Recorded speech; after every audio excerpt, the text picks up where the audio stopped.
আসসালামাইকুম, welcome to Minha Akter Bushra rainbow another ব্লগে। আজকে আমি আপনাদেরকে রান্না করে দেখাবো চিংড়ি দিয়ে আলুর চচ্চড়া।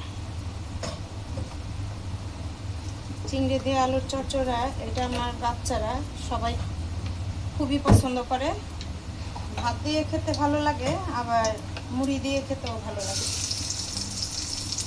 আপনারা হয়তো বলতে পারেন যে সব জিনিসে মুড়ি কেন নিয়ে আসেন।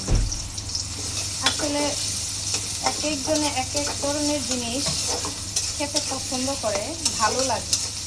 হয়তো ট্রাই করলে বোঝা যায় না, এলে বোঝা যায় না। আমি চিংড়ি আলুর চচ্চড়া রান্না করার জন্য কড়াইতে তেল দিয়ে দিলাম। তেলের পরে এখন তেল আর পেঁয়াজ একসাথে দিয়ে দিছি। পেঁয়াজটা ভাজা হলে তারপরে আমি আস্তে আস্তে বাকি করব।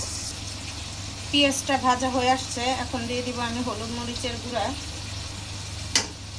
হলুদ মরিচের গুঁড়া দিয়ে একটু তেলে ভেজে নিব। তারপর সামান্য পানি দিয়ে আগে মশলাটা কষায় নেব। মশলাটা কষানো হলে তারপরে আমার মশলাটা কষানো হয়ে গেছে, এখন আমি চিংড়ি দিয়ে দিব।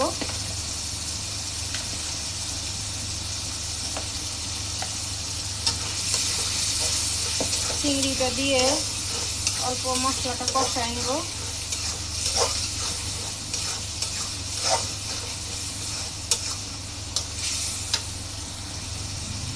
চিংড়িটা আমার মশলা দিয়ে কষানো হয়ে গেছে, এবার আলুগুলো দিয়ে দিব।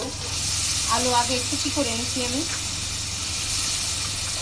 আলুগুলো অত মোটাও না, অত চিকনও না, মাঝারি আকারে আলু কুচি করে নিচ্ছি। আলুগুলো এবং মশলার সাথে এখন মিক্স করে নিই।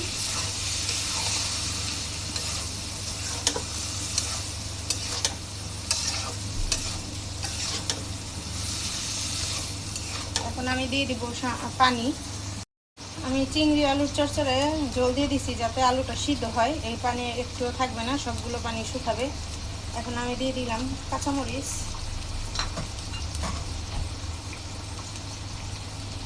তারপরে দিব ধনিয়া পাতা,